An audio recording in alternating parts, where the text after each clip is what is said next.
नमस्ते बच्चों।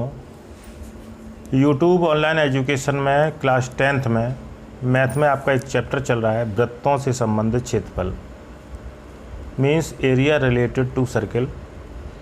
इसमें हम लोग एक एक्सरसाइज इसकी पढ़ चुके हैं, एक्सरसाइज 12A, ठीक है। और आगे हम लोग एक्सरसाइज 12B की ओर चर्चा करेंगे। तो इसमें कुछ परिभाषाएं और सूत्र हमें लिखने हैं, ठीक है। जैसे त्रिज्यखंड और त्रिज्यखंड से वृत्तों के त्रिज्यखंड से संबंधित हमें कुछ महत्वपूर्ण फॉर्मूले, इसी के साथ साथ वृत्तखंड, ठीक है। तो इसको हम लोग बहुत ध्यान से देखेंगे, ठीक है।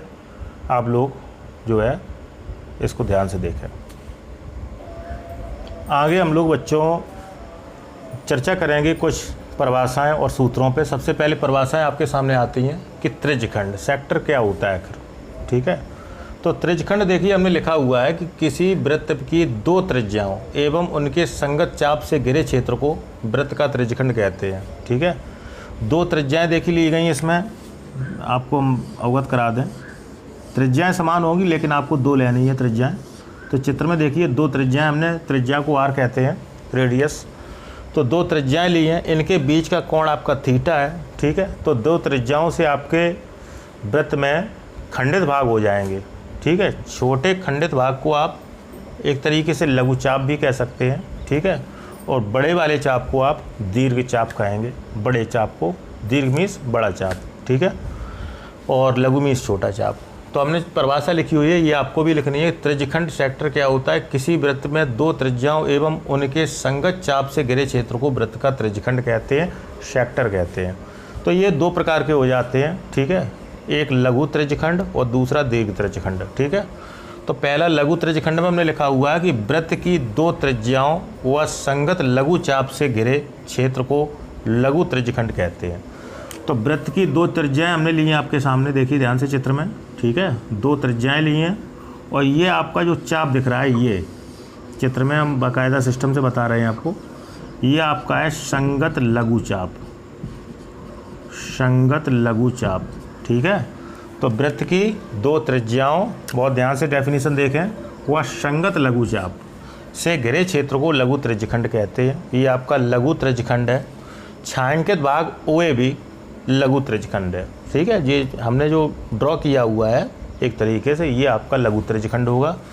आगे हम चर्चा कर रहे हैं दीर्घ त्रिज्यखंड की, कि वृत्त की दो त्रिज्याओं व संगत दीर्घ चाप, ठीक है। वृत्त की दो त्रिज्याएं इसमें भी आनी है, ठीक है। अब इसमें ये दीर्घ चाप बड़ा वाला लेंगे, इस चाप को आप कहेंगे दीर्घ चाप, संगत दीर्घ चाप। यहाँ लिख दे रहे हैं कि संगत दीर्घ चाप, ठीक है।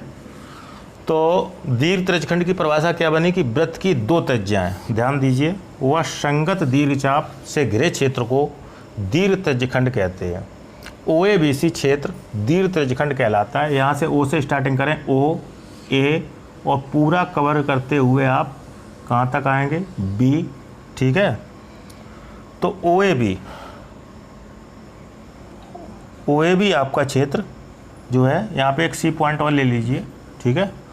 तो OACB या OABC, ठीक है, आपका क्षेत्र दीर्घ त्रिज्यखंड कहलाएगा, ठीक है। तो ये आपकी रही परिभाषाएं त्रिज्यखंड, लघु त्रिज्यखंड और दीर्घ त्रिज्यखंड की। अभी त्रिज्यखंड में ही यानी कि हम आपको जो है कुछ फॉर्मूले देंगे। ये चाप जो चलते हैं, इस चाप की लंबाई ज्ञात करना, ठीक है, थीटा और त्रिज्या के सापेक्ष। दूसरी बात, इनके क्षेत्रफल के बारे में चर्चा करेंगे, इसे आप नोट करें। आगे हम लोग बच्चों बात करेंगे आगे की ओर, ये जो चाप हैं इनकी लंबाई की बात करेंगे, ठीक है। तो ये संगत लघु चाप कह लें या संगत दीर्घ चाप कह लें, किसी का भी वैल्यू निकाल सकते हैं, बस आपको कोण पता होना चाहिए, ठीक है। और वैसे भी एक कोण दिया जाएगा आपको, तो बाकी का कोण आप निकाल भी सकते हैं, ठीक है, क्योंकि पूरा आपका 360 होता है एक तरीके से, ठीक है। तो कहने का मतलब त्रिज्यखंड के चाप की लंबाई, ये हम एक तरीके से लघु चाप की लंबाई आपको बता रहे हैं। दीर्घ चाप की भी लंबाई आप निकाल सकते हैं, ठीक है। थीटा आप चेंज कर लें तो आप निकाल सकते हैं। तो फिलहाल हमें थीटा दिया गया है लघु चाप में, तो इसके संगत देखिए त्रिज्यखंड के चाप की लंबाई हम लोग निकाल रहे हैं। तो इसमें देखिए क्या लिखना होगा कि यदि एक चाप द्वारा केंद्र पर बना कोण थीटा है, केंद्र पर कोण थीटा बन रहा है तब त्रिज्यखंड के चाप की लंबाई, इसको एल कहते हैं, ठीक है। चाप की लंबाई, ये चाप की लंबाई, ठीक है, इसको हम एल कहेंगे, और बड़े चाप की लंबाई को भी हम एल कहेंगे एक तरीके से, ठीक है। तो फिलहाल हम लघु चाप की लंबाई निकाल रहे हैं एक तरीके से, चित्र के जरिए चलें तो एल बराबर थीटा बटे 360 2 पाई आर, और मात्रक में आता है ये केवल। चाहे तो आप 2 से 360 काट लें तो या करके आप लिख सकते हैं एल बराबर थीटा बटे 180 अंश, ठीक है, इंटू पाई आर मात्रक, ठीक है। तो ये आपकी एक तरीके से चाप की लंबाई आई है, इसे हम लघु चाप भी कह सकते हैं, ठीक है, क्योंकि चित्र के अगर जरिए चलें तो आपको लघु चाप यानी कि छोटे चाप का थीटा पता है। आप ऐसे दीर्घ चाप का भी निकाल सकते हैं, ठीक है। तो दीर्घ चाप का जब निकालेंगे आप तो थीटा चेंज कर लें, ठीक है, तब भी आपका आ जाएगा। और वैसे आप जो है पूरे वृत्त की परिधि में आप संगत लघु चाप हटा दें तब भी आपका दीर्घ चाप आ जाएगा। दोनों तरीके ठीक है, इसे आप नोट करें। आगे बच्चों हम लोग चर्चा करेंगे इसके क्षेत्रफल पर, ठीक है। तो त्रिज्यखंड के क्षेत्रफल में हमने लिखा हुआ है कि यदि कोई चाप केंद्र पर थीटा कोण अंतरित करता है तब इस चाप के संगत लघु त्रिज्यखंड का क्षेत्रफल। देखिए थीटा दिया है लघु त्रिज्यखंड में, देखिए लघु त्रिज्यखंड में थीटा दिया है, तो अभी फिलहाल हम लघु त्रिज्यखंड का क्षेत्रफल लिख रहे हैं। तो इसका फॉर्मूला होगा नॉर्मल सा थीटा बटे 360 इंटू पाई आर स्क्वायर। क्षेत्रफल हमेशा वर्ग मात्रक में आता है। तो ये जो ड्रॉ भाग दिख रहा है आपको, रंगा हुआ भाग दिख रहा है, इसका क्षेत्रफल निकालने का फॉर्मूला है आपका थीटा बटे 360 पाई आर स्क्वायर। अब दीर्घ त्रिज्यखंड का जब क्षेत्रफल निकालेंगे तो आप क्या करेंगे, या तो थीटा आप चेंज कर लें, ठीक है, पूरा 360 होगा, तो 360 अंश में जो लघु का है आपका वो घटा दें आप, तो आपका दीर्घ चाप का आपको जो है क्षेत्रफल आ जाएगा दीर्घ त्रिज्यखंड का, ठीक है। या आप डायरेक्ट निकालना चाहें तो आप लिख सकते हैं तब दीर्घ त्रिज्यखंड का क्षेत्रफल, दीर्घ त्रिज्यखंड का क्षेत्रफल। तो इसे लिखने का तरीका क्या है कि पूरे वृत्त के क्षेत्रफल में, वृत्त का क्षेत्रफल में जो भी वृत्त का क्षेत्रफल आपको प्राप्त होगा माइनस लघु त्रिज्यखंड का क्षेत्रफल कर दें, तब भी आपका आ जाएगा लघु त्रिज्यखंड का क्षेत्रफल, ठीक है। वृत्त का क्षेत्रफल आप जानते ही हैं पाई आर स्क्वायर एक तरीके से, माइनस लघु का जो भी आए तो आपका जो है कन्फर्म हो जाएगा। इसी तरीके से चाप की लंबाई भी आप थीटा को चेंज करके निकाल सकते हैं, ठीक है, या पूरी परिधि में आप जो है चाप की लंबाई, लघु चाप की लंबाई घटा देंगे तब भी आपकी चाप की लंबाई आ जाएगी, ठीक है। तो ये कुछ फॉर्मूले थे आपके, ठीक है। अब हम चर्चा करेंगे वृत्तखंड पे। देखिए वृत्तखंड क्या होता है, वृत्तखंड जीवा द्वारा वृत्त के भाग किए जाते हैं।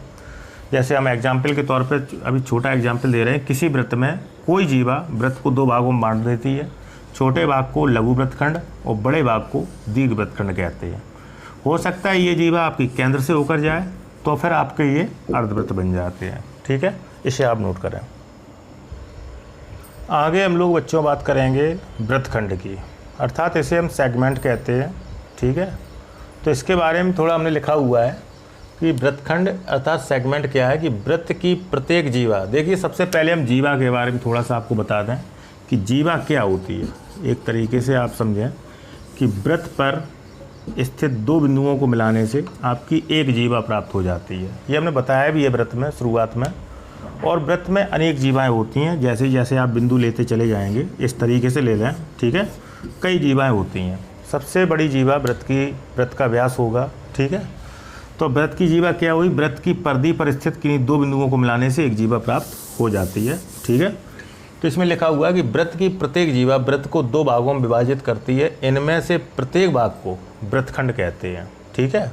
वृत्त की जीवा ने वृत्त को जैसे डिवाइड किया तो आपके वृत्त के खंडित भाग हो गए जिनको हम वृत्तखंड कहेंगे।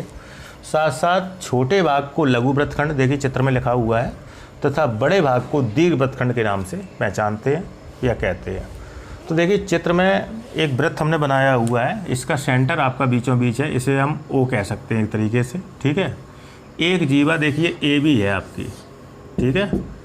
ए बी जीवा द्वारा वृत्त के 2 खंडित भाग हो गए हैं। एक तो हो गया suppose that A x B, ठीक है, तो इसको हम कहेंगे आप लघु वृत्तखंड, ठीक है। और एक आपका भाग हो गया ए वाई बी, यहाँ वाई डाल दें, तो आपके 2 खंडित भाग हो गए। तो इनको हम लोग जो है लघु वृत्तखंड और दीर्घ वृत्तखंड कहेंगे। इसी के साथ साथ यदि यह जीवा वृत्त की केंद्र से होकर जाए, ठीक है, तो ये आपका व्यास भी बन जाएगा, तो आपके अर्धवृत्त हो जाएंगे ये, ठीक है, आपके ये अर्धवृत्त प्राप्त हो जाएंगे। अगर केंद्र से होकर ये जीवा जाती तो आपके ये 2 अर्धवृत्त प्राप्त हो जाते, AXB और AYB, ठीक है। तो अभी फ़िलहाल हम वृत्तखंड के बारे में पढ़ रहे हैं, तो आपको छोटे और बड़े 2 प्रकार के वृत्तखंड पढ़ने हैं। इसके साथ साथ इनके क्षेत्रफल पर विचार करेंगे हम लोग, ये आप नोट करें। देखिए आगे हम लोग बच्चों बात करेंगे इसके क्षेत्रफल पर, अर्थात वृत्तखंड के क्षेत्रफल। तो जब तक देखिए आपसे नहीं कहा जा रहा है कि जो है आप जो है दीर्घ का निकालिए या लघु का निकालिए, ठीक है, तो तब तक आप जो है हम लोग मान के चलेंगे कि लघु वृत्तखंड का हमें क्षेत्रफल निकालना है, ठीक है। तो इसको देखिए लघु वृत्तखंड के क्षेत्रफल में लिखा है कि जब तक दीर्घ वृत्तखंड ना कहा जाए, आपसे ये कह ना दिया जाए कि दीर्घ वृत्तखंड का क्षेत्रफल निकालिए, तब तक आप लघु वृत्तखंड का ही क्षेत्रफल समझें, ठीक है। भले ही आपका लिखा है वृत्तखंड का क्षेत्रफल, तो आप लघु वृत्तखंड का क्षेत्रफल समझेंगे, ठीक है। तो क्षेत्रफल A बराबर हमने लिखा है r² पाई थीटा बटे 360 अंश माइनस साइन थीटा बटे 2। क्षेत्रफल हमेशा वर्ग मात्रक में आता है, ठीक है, इसे आप नोट करें। देखिए कुछ किताबों में इस फॉर्मूले को हम कई और दूसरे रूप में भी प्रकट कर सकते हैं, ठीक है। तो ये तो है ही आपके किताब का फॉर्मूला, तो यह करके हम इस साइन थीटा को बदल लेंगे त्रिकोणमिति के नियम से। तो हमने त्रिकोणमिति में आपको पढ़ाया है साइन 2 थीटा का फॉर्मूला आपका होता है 2 sine theta into cos theta. यहाँ पे कोण देखिए 2 थीटा है, यहाँ पे थीटा कोण है, यहाँ भी थीटा है, तो कोण को हाफ करेंगे, आधा करेंगे, तो ये भी कोण आधे हो जाएंगे, 2 से 2 कट जाएगा, तो आपका बचेगा sine theta equal to 2 sine theta by 2 into cos theta by 2, ठीक है। तो हम साइन थीटा के स्थान पे ये रख सकते हैं, तो आपका बन सकता है क्षेत्रफल एरिया A बराबर r² पाई थीटा बटे 360 अंश माइनस यहाँ पे वैल्यू रखिए 2 sine theta by 2 into cos theta by 2 upon 2, ठीक है, 2 से 2 कट जाएगा, ये वैल्यू रखिए यहाँ पे। तो A बराबर बन जाएगा आपका r² पाई थीटा बटे 360 अंश माइनस साइन थीटा बटे 2 इंटू कॉस थीटा बटे 2, ठीक है। तो ये भी फॉर्मूला है आपका, वर्ग मात्रक में आता है, ठीक है। तो इसे भी हम लोग यूज कर सकते हैं, ठीक है। ये आपके इंग्लिश मीडियम की बुक से आपका जो है इंग्लिश मीडियम में दिया गया है, और ये आपका हिंदी मीडियम का है, ठीक है। तो कोई भी फार्मूला यूज कर लें, दोनों फार्मूले आपके सही हैं। इसी के साथ साथ ये आपका लघु वृत्तखंड का क्षेत्रफल आया है। हो सकता है आपसे केवल वृत्तखंड का आ जाए, तब भी आप समझें लघु वृत्तखंड का क्षेत्रफल है। तो आप दीर्घ वृत्तखंड का क्षेत्रफल कैसे निकालेंगे, यहाँ लिखेंगे तब दीर्घ वृत्तखंड का क्षेत्रफल, दीर्घ वृत्तखंड का क्षेत्रफल। तो देखिए दीर्घ का निकाल रहे हैं, अभी ये लघु का आया है, ठीक है।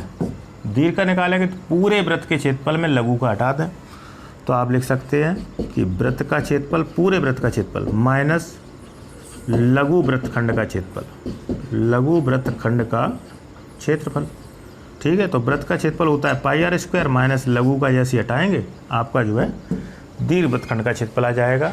या आप थीटा चेंज कर लें, थीटा जो दिया जाएगा उसको 360 से घटा लें, तो आपके लघु वृत्तखंड का क्षेत्रफल आना प्रारंभ हो जाएगा, ठीक है। तो इसे आप नोट करें। आगे कुछ मिनट की सुइयों के बारे में भी थोड़ा हम आपको जानकारी दे दें। तो यहाँ पे घड़ी की सुइयों का घूर्णन के बारे में हमने जानकारी दी है। एक घड़ी बनाई हुई है आपके सामने, ठीक है। 12 1 2 3 4 5 6 7 8 9 10 11 12, ठीक है, 12 बजते हैं, तो 12 तक होता है आपका ये। तो मिनट की सुई द्वारा 1 मिनट में घुमा कोण होता है आपका 360 बटे 60 मतलब 6 अंश आएगा, ठीक है। कैसे आया है, तो आप ये समझिए कि पूरा कोण आपका होता है 360 अंश, ठीक है। 360 अंश का 1 घंटा होगा, तो यहाँ लिखेंगे कि चूँकि 1 घंटे में सुई द्वारा घूमा कोण आप बराबर रहेगा 360 अंश, ठीक है। 1 घंटे का मतलब होता है 60 मिनट। 60 मिनट में सुई द्वारा घूमा कोण रहेगा आपका 360 अंश। 60 मिनट में आपका 360 अंश है, 1 मिनट का निकालिए, 1 मिनट में घूमा कोण कितना होगा 360 बटे 60, तो वहाँ से आपका आएगा 6 छंगा 36, ठीक है, और 0 से 0 कट गया, 6 अंश रहेगा आपका। ठीक है, इसी तरीके से और भी होते हैं। घंटे की सुई द्वारा 1 घंटे में घूमा कोण, ठीक है, ये भी आप लिख लेंगे कि घंटे की सुई द्वारा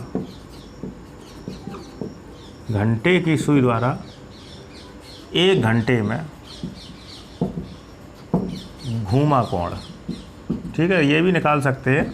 तो ये कैसे निकालेंगे आप, तो आप लिख सकते हैं 360 अंश बटे 12, ठीक है, तो आपका रहेगा 30 अंश। अगर घंटे की सुई की बात कर रहे हैं कि घंटे की सुई द्वारा 1 घंटे में कितना कोण घूमेंगे, तो 12 घंटे हैं आपके, तो उस हिसाब से डिवाइड हो जाएगा। ठीक है, इसी तरीके से हम ये भी बता सकते हैं घंटे की सुई द्वारा 1 मिनट में घूमा कोण, घंटे की सुई द्वारा 1 मिनट में घूमा कोण, ठीक है, तो ये आपका रहना चाहिए जो है 30 अंश बटे 60 अंश, मतलब 1/2 घूमेगा आपका, 1/2 अंश, ठीक है, या 1/2 हिस्सा कह लें। ठीक है, तो ये कुछ फार्मूले थे आपके, एक हमने फार्मूला समझाया भी है, तो ये घड़ी के सापेक्ष आप ये फार्मूले ज्ञात कर सकते हैं। ठीक है, इसके बाद हम लोग स्टार्ट करेंगे एक्सरसाइज, जिसके बारे में ये सब जानकारी चल रही थी, एक्सरसाइज 12 भी। ठीक है, इसे नोट करें आप बच्चों, जो है हम लोग एक्सरसाइज स्टार्ट करेंगे, एक्सरसाइज 12 भी। इसमें देखिए क्वेश्चन नंबर पहले से स्टार्ट करते हैं कि एक घड़ी की मिनट की सुई 7 सेंटीमीटर लंबी है। चित्र के द्वारा इस सवाल को समझेंगे कि ये आपकी घड़ी है, ठीक है, और इसमें ये सेंटर है। ठीक है, मिनट की सुई 7 सेंटीमीटर लंबी है, कहने का मतलब ये हुआ कि मिनट की सुई की लंबाई 7 सेंटीमीटर दे रहे हैं एक तरीके से। ठीक है, 12, 1, 2, 3, 4, 5, 6, 7, 8, 9, 10, 11, 12। ठीक है, तो घड़ी की मिनट की सुई 7 सेंटीमीटर लंबी है। 3:10 से 3:20 के बीच इस सुई द्वारा घड़ी पर बनाए गए त्रिज्यखंड का क्षेत्रफल पूछा है। तो 3 ये तो घंटे की सुई हो गई, 3:10 से, ठीक है, 10 मिनट आपके एक तरीके से देखे जाएं तो 10 मिनट आपके रहेंगे यहाँ पे। ठीक है, एक तरीके से मिनट की सुई आप ये मान के चलें बड़ी वाली। ठीक है, तो 3:10 से 3:20 और 20 मिनट आपके यहाँ होंगे। इसके बीच में जो भी आपका क्षेत्रफल रचित किया गया है, इसका क्षेत्रफल निकालना है। ठीक है, तो पहली बात तो घड़ी की मिनट की सुई त्रिज्या का काम करेगी। ठीक है, तो सॉल्यूशन में आप लोग जो है लिखेंगे कि घड़ी की मिनट की सुई की लंबाई, यहाँ लिखेंगे कि घड़ी की मिनट की सुई की लंबाई, सुई की लंबाई, तो ये एक तरीके से त्रिज्या का काम करेगी। ठीक है, तो कहने का मतलब ये एक तरीके से वृत्त की त्रिज्या है आपकी, तो वृत्त की त्रिज्या, तो R बराबर आपको वैल्यू दी गई है 7 सेंटीमीटर। ठीक है, 3:10 से 3:20 के बीच का पहले हम अंतराल निकालेंगे, फिर आपका कोण निकलेगा पहले। ठीक है, थीटा। तो सबसे पहले लिखेंगे पुनः 3:10 से 3:20 तक के बीच का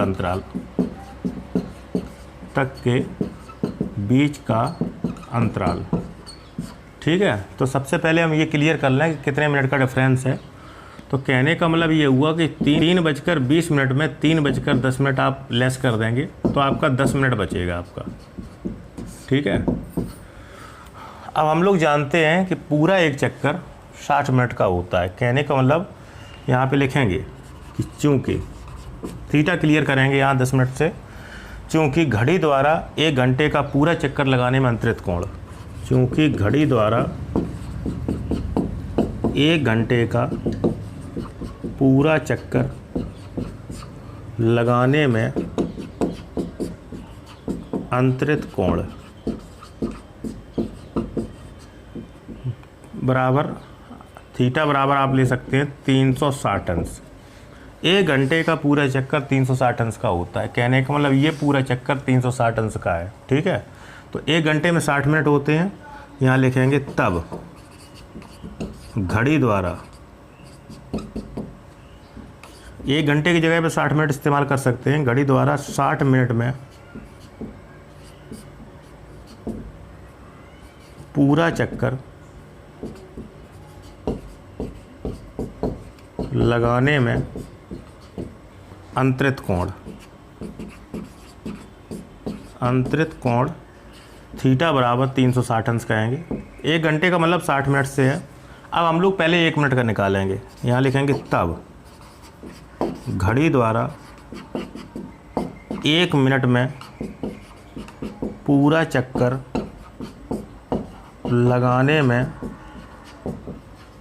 अंतरित कोण थीटा बराबर, तो 1 मिनट का निकालेंगे तो 360/60 रहेगा आपका 6 अंश। ठीक है, ये 0 कट जाएंगे आपके और 6 छंगा 36। अब आपसे 1 मिनट का नहीं पूछ रहे हैं, आपसे तो कह रहे हैं 10 मिनट का। ये 10 मिनट आपका अंतराल रहा था। यहाँ लिखेंगे तब घड़ी द्वारा 10 मिनट में पूरा चक्कर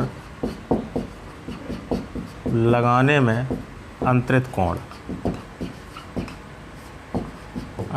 कोण थीटा बराबर, तो आपका 6 अंश था 1 मिनट का, तो 10 मिनट का कितना होगा 60 अंश। ठीक है, तो थीटा बराबर हो गया आपका, थीटा क्लियर हो गया, आर आपके क्लियर है।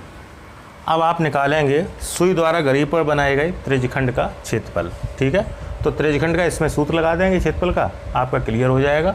तो यहाँ पे त्रिज्या और कोण क्लियर हो चुके हैं, इसे आप नोट करें।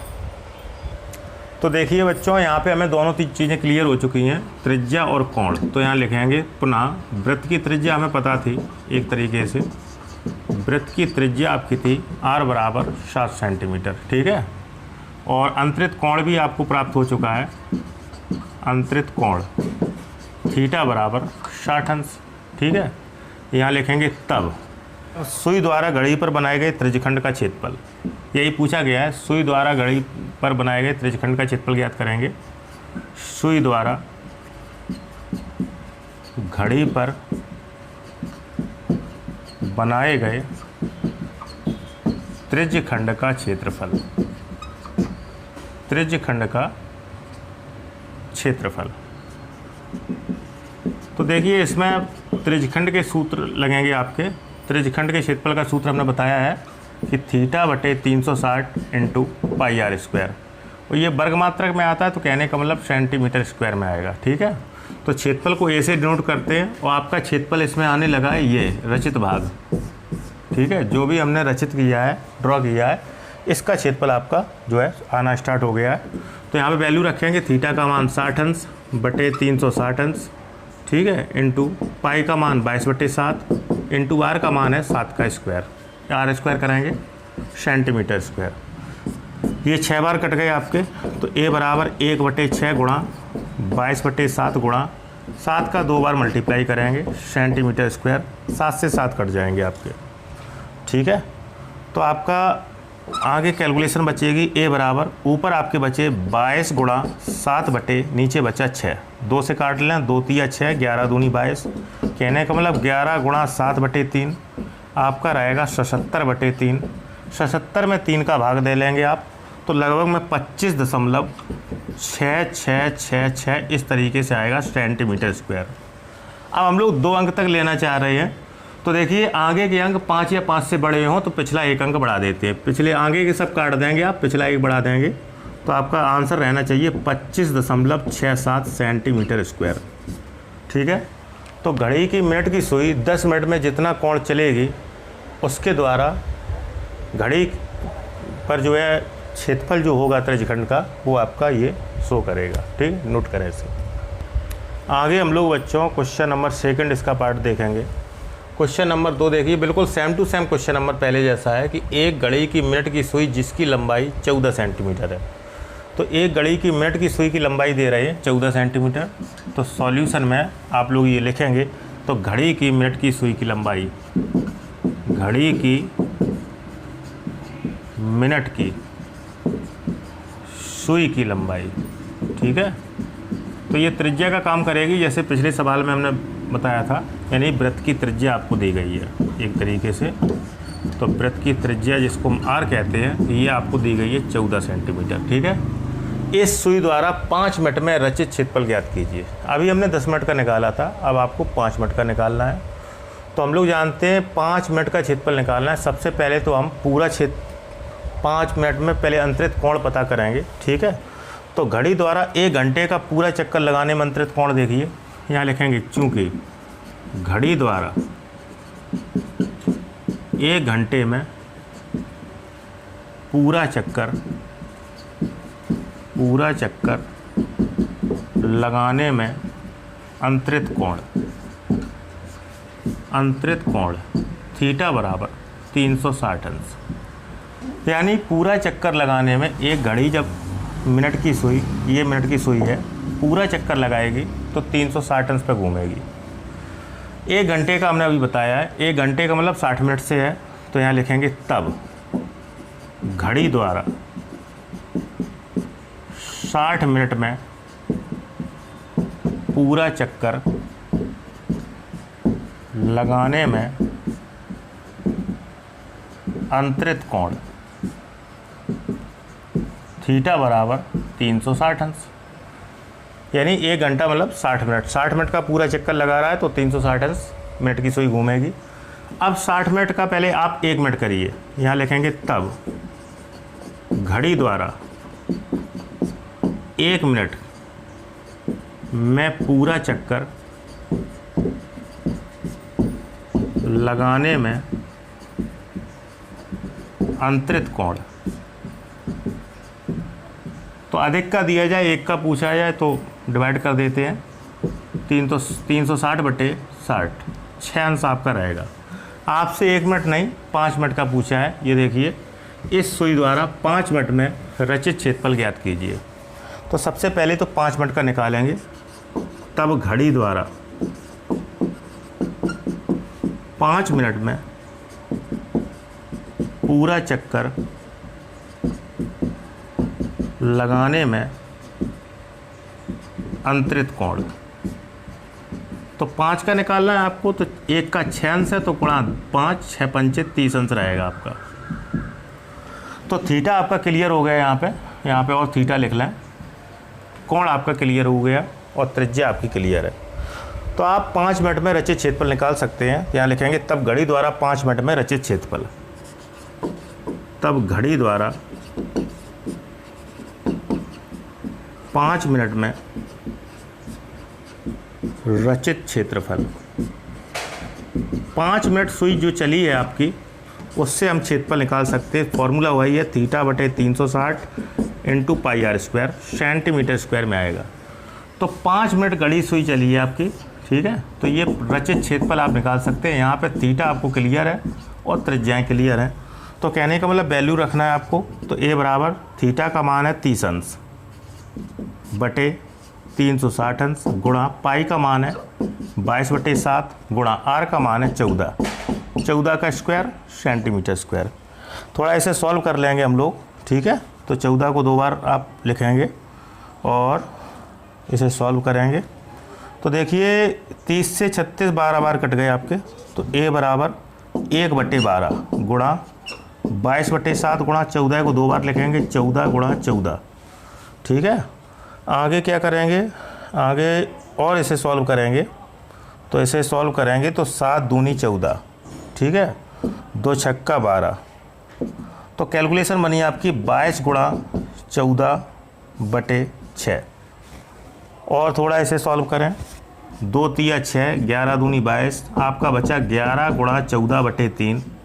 11 गुणा 14 ये करेंगे तो आपका रहेगा 154/3 सेंटीमीटर स्क्वायर। आगे चाहें तो 154 में 3 का भाग दे लें, तब भी आपका क्लियर हो जाएगा आंसर। पर्याप्त इतना नोट करें। आगे हम लोग बात करेंगे बच्चों अगले क्वेश्चन की। नेक्स्ट क्वेश्चन है आपका क्वेश्चन नंबर 3 एक्सरसाइज 12B का। इसमें देखिए लिखा हुआ है कि एक वृत्ताकार पहिया जब लुढ़कता है तो एक चक्कर में 5.5 मीटर आगे बढ़ जाता है। कहने का मतलब ये एक वृत्ताकार पहिया है। ठीक है, एक मान के चल रहे हैं ये एक वृत्ताकार पहिया है, वृत्ताकार पहिया। ठीक है, ये जब लुढ़कता है तो कहने का मतलब ये, इसे जब हम लुढ़काते हैं तो 5.5 मीटर दूरी ये तय कर देता है। कहने का मतलब ये हुआ कि अगर 5.5 मीटर दूरी तय करेगा तो ये अपने परिधि के बराबर दूरी तय करेगा। ठीक है, तो यहाँ पे लिखेंगे सॉल्यूशन में आप लिखेंगे कि चूंकि एक वृत्ताकार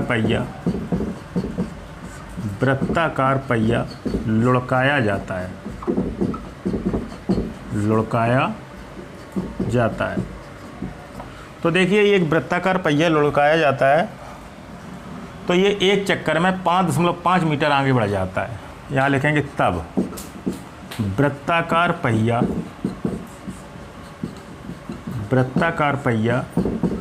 एक चक्कर में 5.5 मीटर दूरी आगे बढ़ जाता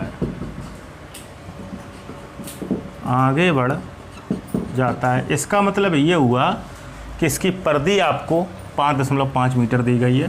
ठीक है, सर्कमफेरेंस के बराबर ये आगे बढ़ेगा। यहाँ लिखेंगे तब वृत्त की परिधि जो होगी, वृत्त की परिधि, ठीक है, ये आपकी होगी 5.5 मीटर। तो परिधि से हम त्रिज्या पता कर सकते हैं और त्रिज्या से आप इसका क्षेत्रफल निकाल सकते हैं। तो इसकी त्रिज्या मान लीजिए r मीटर है, वृत्ताकार पहिए की त्रिज्या। तो यहाँ मानेंगे कि माना कि वृत्ताकार पहिए की त्रिज्या बराबर स्मॉल r मीटर है। तब वृत्त की परिधि आपकी होनी चाहिए 5.5 मीटर, क्योंकि ये एक चक्कर जब लगाएगा तो ये परिधि के बराबर घूमेगा। तो त्रिज्या मान के चले हैं r मीटर, तो वृत्त की परिधि आप लिखेंगे 2πr बराबर 5.5 मीटर में आएगा आंसर। तो 2 गुणा पाई का मान रखेंगे 22/7 गुणा r बराबर 5.5। पक्षांतर करेंगे तो r का वैल्यू आ जाएगा। तो r बराबर आप लिखेंगे 5.5 गुणा 7/2 गुणा 22। ठीक है, हर वाली अवयव अंश में पहुंच जाएंगे, अंश वाली अवयव हर में पहुंच जाएंगे। यहाँ ये दशमलव और हटाएं आप, तो r बराबर आपका होना चाहिए 55 गुणा 7/2 गुणा 22 गुणा 10। दशमलव जो हटाएंगे तो एक अंक बाद लगाए तो 10 का गुणा होगा। तो आपका रहेगा, और सॉल्व करने से तो 11 से काट दें, 11 दूनी 22, 11 पंचे 55। तो आपका रहना चाहिए r बराबर 5 गुणा 7/2 गुणा 2 गुणा 10। ठीक है, तो 7 पंचे 35 बटे 2 दूनी 4 हम 40, काट दें ये 5 40 और 5 35, 7/8 मीटर आपका त्रिज्या रहा। ठीक है, आगे हम लोग क्या करेंगे, आगे इसका क्षेत्रफल निकालना है। यहाँ लिखेंगे तब वृत्ताकार पहिए का क्षेत्रफल, वृत्ताकार पहिए का क्षेत्रफल निकालेंगे। तो इसमें वृत्त के क्षेत्रफल का सूत्र लगेगा। तो वृत्त का क्षेत्रफल होता है आपका πr²। तो बाई बराबर πr², स्क्वायर यूनिट में आएगा तो वर्ग मात्रा का आप लिखेंगे मीटर स्क्वायर। तो पाई का मान रखिए 22/7 इंटू r का मान आया है 7/8 का होल ऑफ स्क्वायर करेंगे वर्ग मीटर, और सॉल्व करें इसे तो 22/7 गुणा 2 बार लिखेंगे, 7 गुणा 7/8 गुणा 8, 7 से 7 कट जाएंगे और 2 से काट दें, 11 दूनी 22 और 2 चौको 8। तो आपका बचेगा 11 गुणा 7/4 गुणा 8। तो 11 7 70/8 चौको 32। या इसको थोड़ा और सॉल्व कर लें आप, तो 70/32 को जब सॉल्व करेंगे आप तो कहने का मतलब आपका रहेगा 2 सही 13/32 वर्ग मीटर। ठीक है, तो आंसर दोनों आपके सही हो सकते हैं। तो 2 सही 13/32 किताब में आंसर दिया हुआ है, और 70/32 या पॉइंट में भी निकाल लें तो आपका हो सकता है, नोट करें इसे। नेक्स्ट क्वेश्चन है बच्चों आपका क्वेश्चन नंबर 4 नंबर क्वेश्चन कह रहे हैं 6 सेंटीमीटर त्रिज्या वाले एक वृत्त के एक त्रिज्यखंड का क्षेत्रफल ज्ञात कीजिए जिसका कोण 60 अंश है। देखिए 6 सेंटीमीटर त्रिज्या वाले, तो सॉल्यूशन में आप साफ सीधे लिखिए कि एक वृत्त में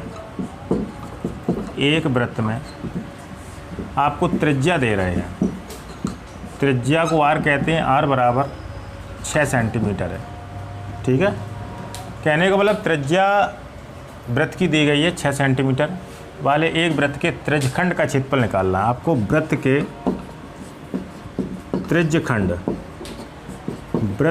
त्रिज्यखंड का क्षेत्रफल ज्ञात करना है, ठीक है। वृत्त के त्रिज्यखंड का क्षेत्रफल ज्ञात करना है, जिसका कोण दे रहे हैं 60 अंश। कोण को कहते हैं थीटा। कोण आपको दिया गया है थीटा बराबर 60 अंश। यहाँ लिखेंगे तब वृत्त के त्रिज्यखंड का क्षेत्रफल आपका होता है थीटा बटे 360 इंटू पाई आर स्क्वायर। ये आपका सेंटीमीटर इकाई दी है तो सेंटीमीटर स्क्वायर में आएगा। जो भी इकाई दिए हैं उसी इकाई के स्क्वायर में आता है, वर्ग मात्रक में आता है। तो यहाँ पे थीटा का मान रखेंगे 60 अंश, तो 60 अंश बटे 360 अंश गुणा पाई का मान रखेंगे 22/7। आर का मान 6 दे रहे हैं, 6 सेंटीमीटर, तो 6 का स्क्वायर सेंटीमीटर स्क्वायर। तो 0 से 0 कट जाएगा, 6 छंगा 36, 1/6 गुणा 22/7 गुणा 6 का स्क्वायर मतलब 6 गुणा 6, 6 आपके एक कट गए, तो आपका बचा 22 गुणा 6/7, 22 छक्का 132, 132/7 सेंटीमीटर स्क्वायर। ये रहेगा आपका आंसर। चाहें तो आगे सॉल्व कर लें, पॉइंट में आंसर आ जाएगा, वो भी आंसर आपका मान है। तो इस तरीके से हम लोग जो है एक वृत्त के त्रिज्यखंड का क्षेत्रफल ज्ञात कर सकते हैं। नोट करें इसे।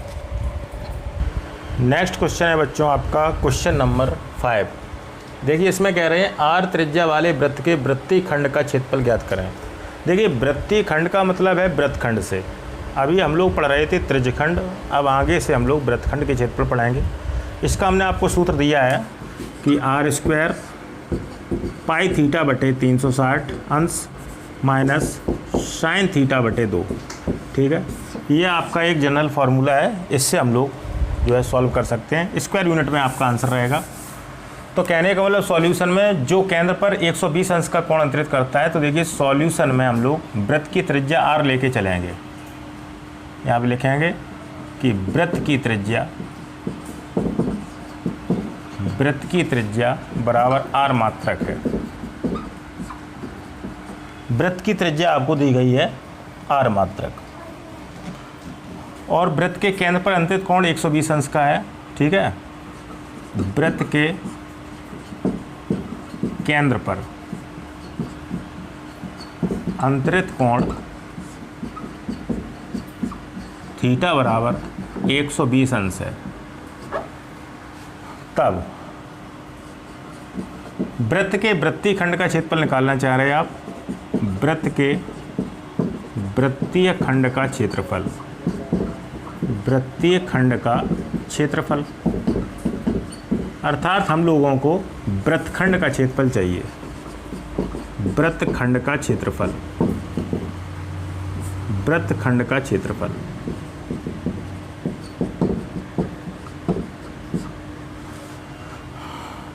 अर्थात करके यहाँ लिख दे रहे हैं कि वृत्तखंड का क्षेत्रफल हम लोगों को चाहिए। वृत्तखंड के क्षेत्रफल का सूत्र होता है आर स्क्वायर पाई थीटा बटे 360 अंश माइनस साइन थीटा बटे 2। यह आपका वर्ग मात्रक में आएगा आंसर।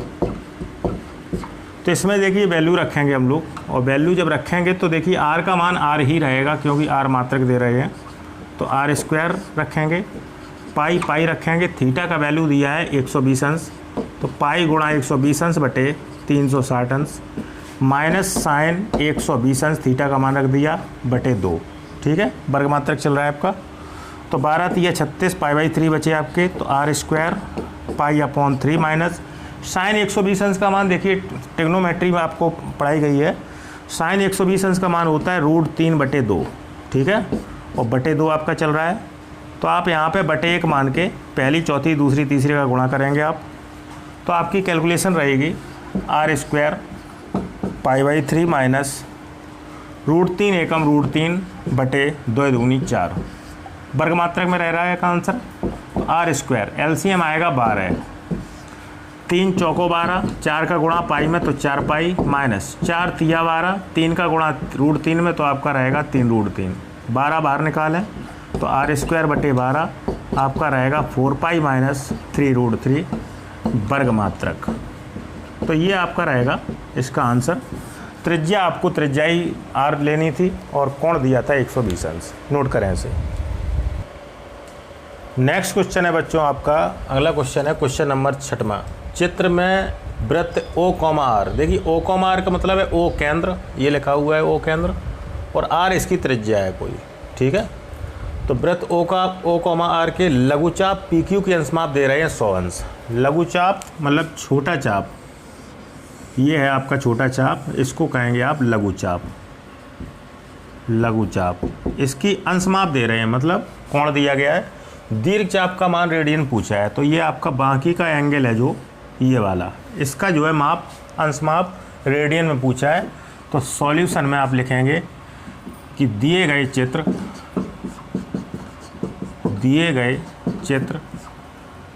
में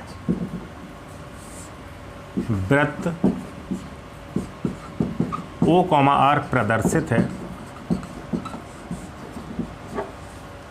लघुचाप PQ की अंशमाप दे रहे हैं 100 अंश, तो यहाँ लिखेंगे कि लघुचाप PQ की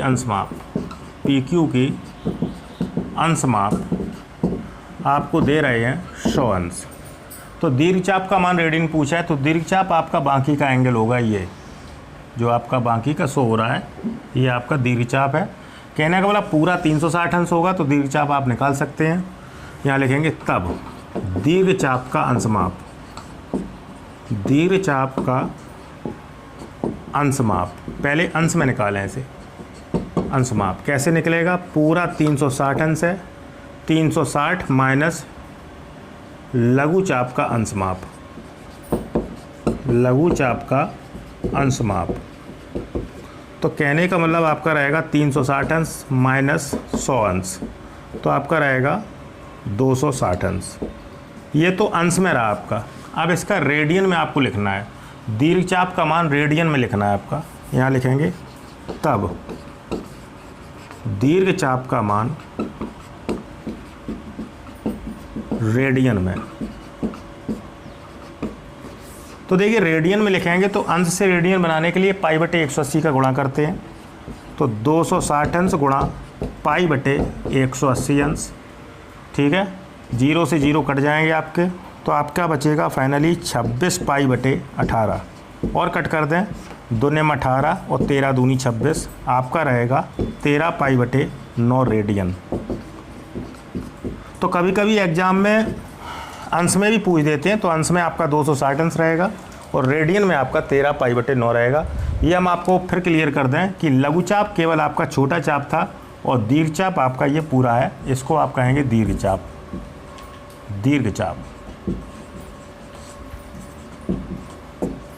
तो दीर्घचाप का मान आपका रेडियन में प्राप्त हुआ है। इस तरीके से आज के लिए इतना ही शैक्षिक कार्य रखेंगे। और आज के क्वेश्चन में जो भी आपको यदि समस्या है, फॉर्मूले में समस्या है, तो आप हमें जो है कमेंट दे सकते हैं। आपकी जो है उचित सहायता दी जाएगी आपको, ठीक है। उचित प्रयास किए जाएंगे कि आप जो है 101% सीखने का प्रयास करें। साथ साथ वीडियो जब देखा करें तो वीडियो को लाइक अवश्य किया करें। चैनल यदि सब्सक्राइब नहीं किया है, यूट्यूब चैनल जिसका नाम है मैथमेटिक्स क्लासेस बाय दीपक दुबे, तो इसको भी सब्सक्राइब कर लें, जिससे आपका ही फ़ायदा है और अन्य चैप्टर की वीडियो आप तक क्रमबद्ध तरीके से प्रतिदिन पहुंचते रहेंगे। और अपने साथियों और मित्रों में भी आप यूट्यूब चैनल की लिंक को या वीडियो की लिंक को आप सेंड कर सकते हैं, शेयर कर सकते हैं, तो आपके 10th के साथी और मित्र भी इस चैनल का लाभ उठा सकते हैं, यूट्यूब चैनल का, और पढ़ सकते हैं साथ में वो भी। साथ ही इस वीडियो का पिछला पार्ट यदि आप नहीं देख पाए हैं तो हम डिस्क्रिप्शन में पिछले वीडियो की लिंक डाल देते हैं, तो वहाँ से लिंक को ओपन करके आप पिछला वीडियो भी देख सकते हैं।